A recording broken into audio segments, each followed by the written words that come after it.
Olá, Deus abençoe a sua vida. Vamos para mais uma aula do nosso curso de teologia. Hoje vamos falar do livro de Salmos. Salmos é o maior livro da Bíblia. O maior livro do Velho Testamento. Você vai falar do Novo Testamento. O maior livro do Velho Testamento. Então nós temos aqui o livro de Salmos, esse livro aí tão grande, tão precioso. E nós vamos ver que esse livro é um livro que, como eu disse, é o maior livro. Então nós temos aqui, neste livro, 150 capítulos, ok?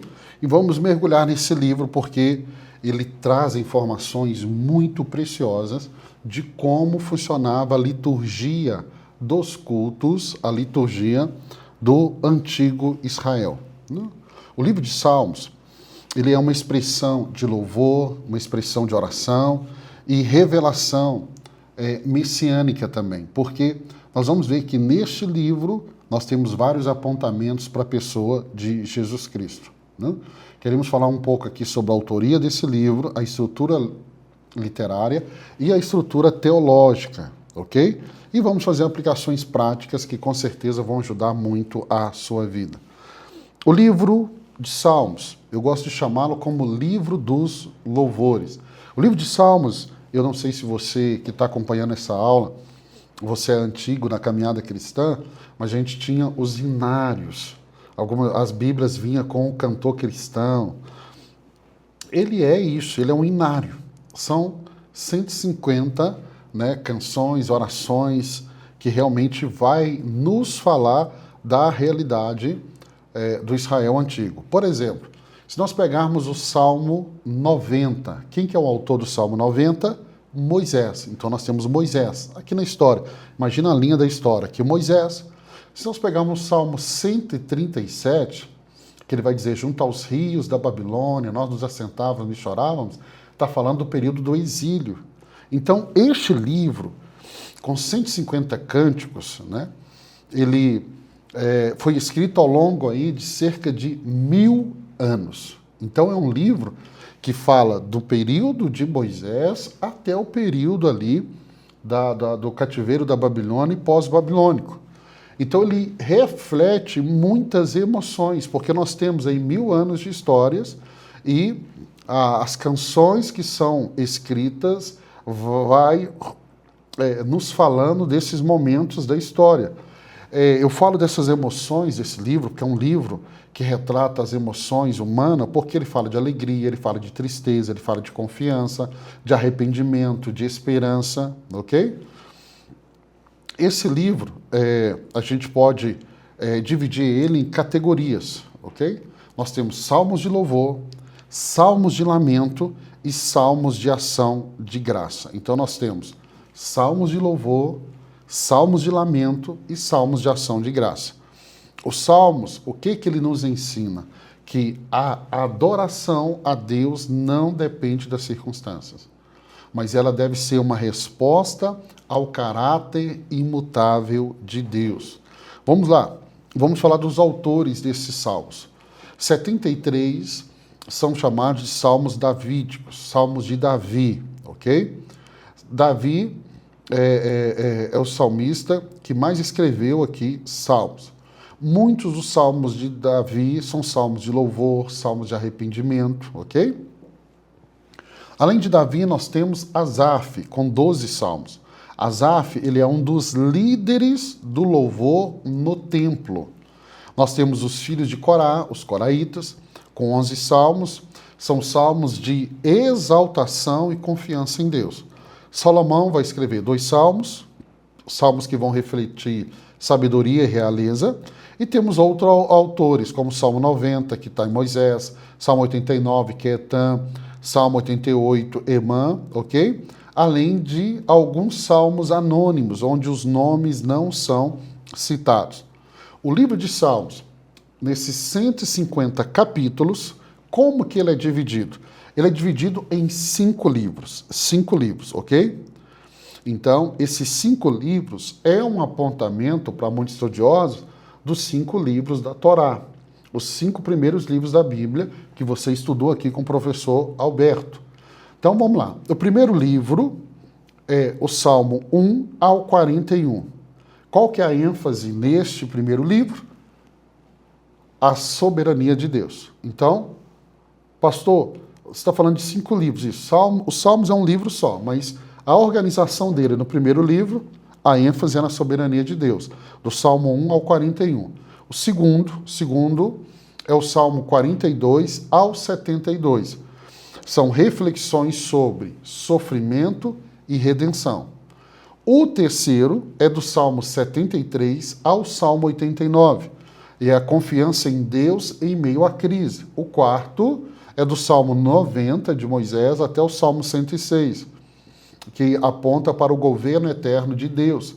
E o Salmo 107 ao Salmo 150, finalizando o livro de Salmos, é sobre louvor e gratidão ao Senhor.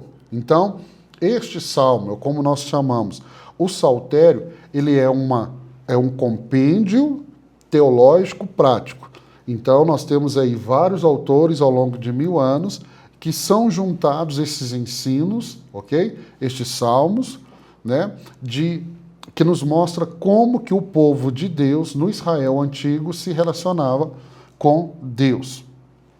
Dentro dos salmos, nós temos o que nós chamamos dos salmos messiânicos, ou seja, são salmos, são profecias que apontam para a pessoa de Jesus Cristo. Então, muitos salmos, eles são proféticos, eles apontam para o Messias, e ele aponta para a obra redentora de Jesus Cristo. Por exemplo, o Salmo 22. Deixa eu ler com você o Salmo 22, porque nós estamos lendo salmos e a gente não pode deixar de ler pelo menos um salmo. Vamos pegar o Salmo 22. Vou ler parte dele com você, ok? Salmo 22. Meu Deus, por que me abandonaste? Por que estás longe de salvar-me? Tão longe dos meus gritos de angústia. Meu Deus, eu clamo de dia, mas não responde. De noite e não recebo alívio. Tu, porém, és o santo, és rei, és o louvor de Israel. Em ti, os nossos antepassados puseram sua confiança. Confiaram e o livraste. Clamaram a ti e foram libertos. Em ti confio e não se decepciono. Olha como que ele começa, meu Deus e meu Deus. Então aqui já uma ponta a ponta para aquele momento da cruz, onde Jesus fazia uma declaração também muito parecida. Então no momento do sofrimento da cruz, Jesus faz essa declaração. Temos o Salmo 110, por exemplo, que é um salmo que fala da realeza e do sacerdócio eterno de Cristo, ok? No Novo Testamento, os salmos vão ser usados. Mateus 27, 46, vai citar o Salmo 22, né, da cruz que nós lemos. Atos capítulo 2, verso 34, 35, Pedro aplica o Salmo 110 a Cristo. Então, os salmos, eles não são apenas cânticos devocionais, mas eles revelam e apontam também para a obra de Cristo e o plano redentor de Deus. Todos gostam de salmos. Eu tenho certeza que você deve ter um salmo que você guarda aí no seu coração. Os salmos, eles nos mostram a adoração a Deus em todas as circunstâncias. Eu preciso fazer esse apontamento aqui para você. Porque nós temos aqui expressões de confiança, súplicas, em tempos de alegria e em tempos de sofrimento. Então, os salmos nos ensinam que a adoração não é circunstancial. O que é isso? Que a adoração não acontece só quando tudo está bem. Ela não depende das circunstâncias que me cercam. Eu posso estar como Paulo e Silas, na prisão, acorrentado, e eu vou continuar adorando a Deus e confiando em Deus.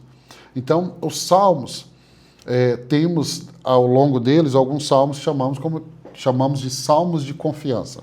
Salmo 27, ele vai dizer assim, o Senhor é minha luz, é a minha salvação. Salmo 46, Deus é o nosso refúgio e fortaleza. Né? Então, nós temos salmos de súplica, Salmo 42, porque estás abatido, ó minha alma. Salmo 86 é uma oração de Davi por misericórdia. E vamos ter vários exemplos. Por isso que Salmos é um livro muito lido, seja para as pessoas cristãs que estão seguindo o caminho ou para aquelas que ainda não estão seguindo o caminho. Então, ele alcança o coração do ser humano e eu aconselho você a ler os Salmos. Eu gosto muito de ler os Salmos em voz alta. Ou você de manhã eu faço muito isso, eu peço a Alexia para recitar o Salmo do dia. Né? Se você tem Alexia aí na sua casa, faça isso. É muito interessante, a gente sempre está lendo, meditando. Os Salmos, eles nos ensinam que Deus está presente tanto no dia da alegria quanto no dia da tribulação. Então, no dia da alegria ou no dia da tristeza, Deus está presente.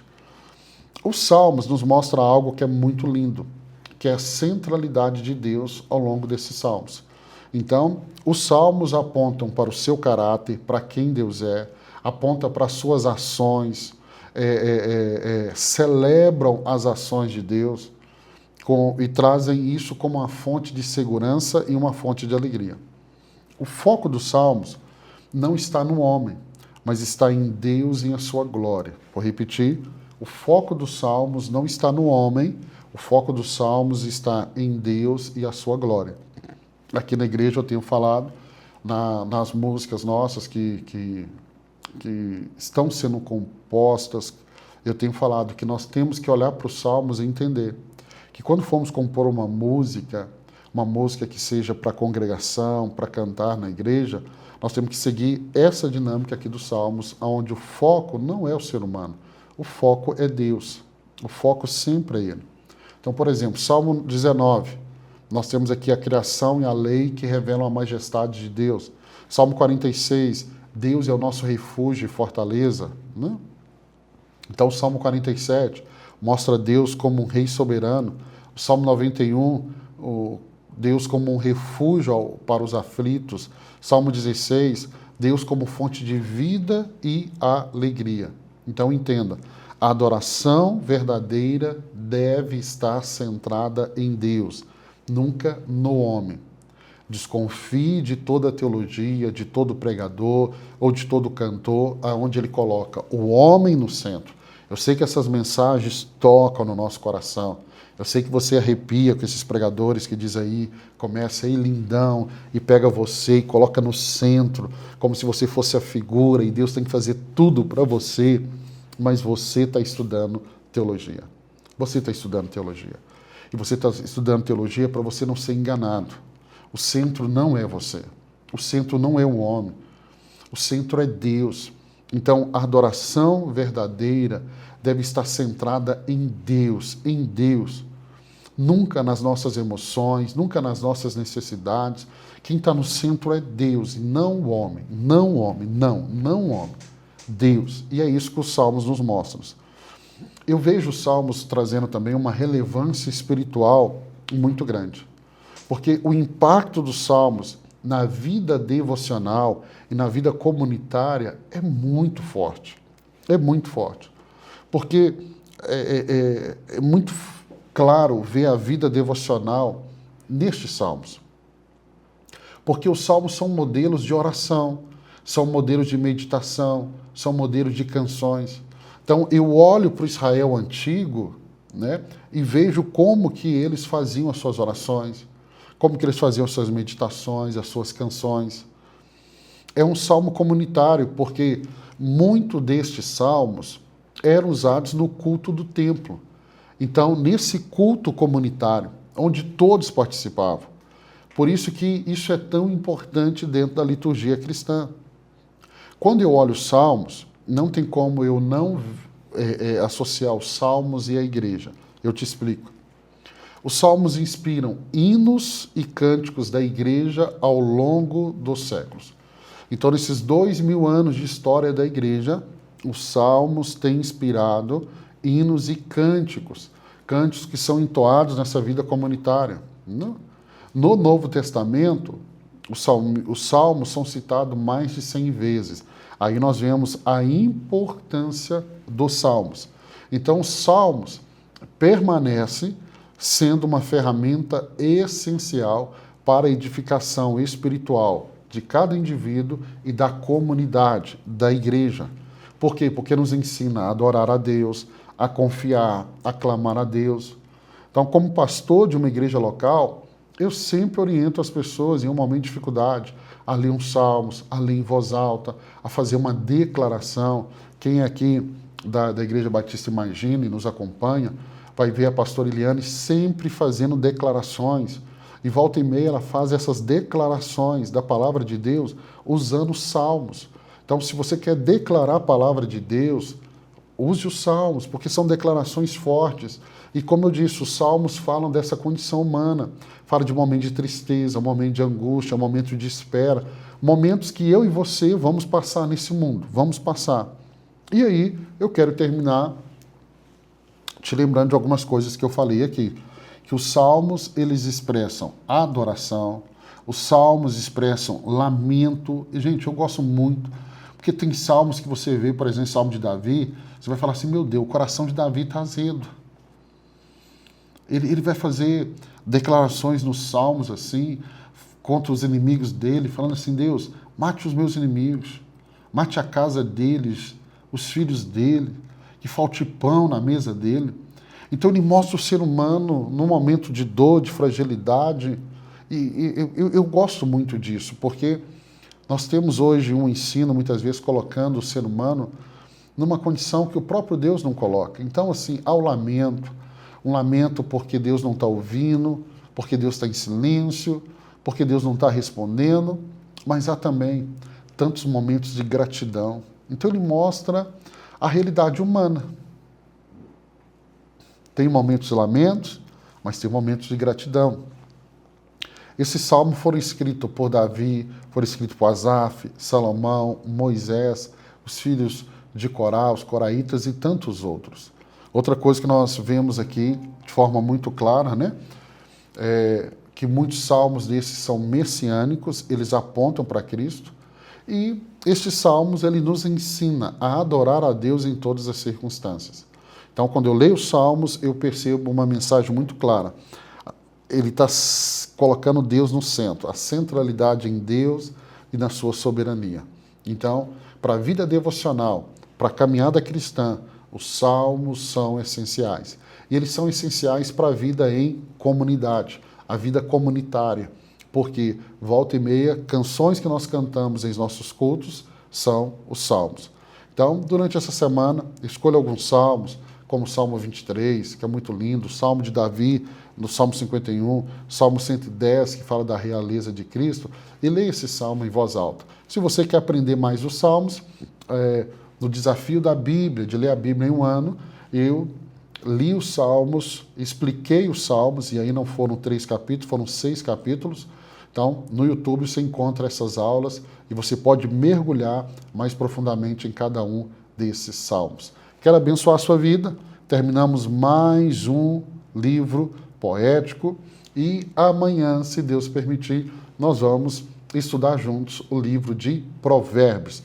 Deus abençoe sua vida, continue sendo aí um patrocinador e nos ajudando a fazer missões no Paquistão, na África. Então seja aí um colaborador. Deus abençoe sua vida no nome de Jesus.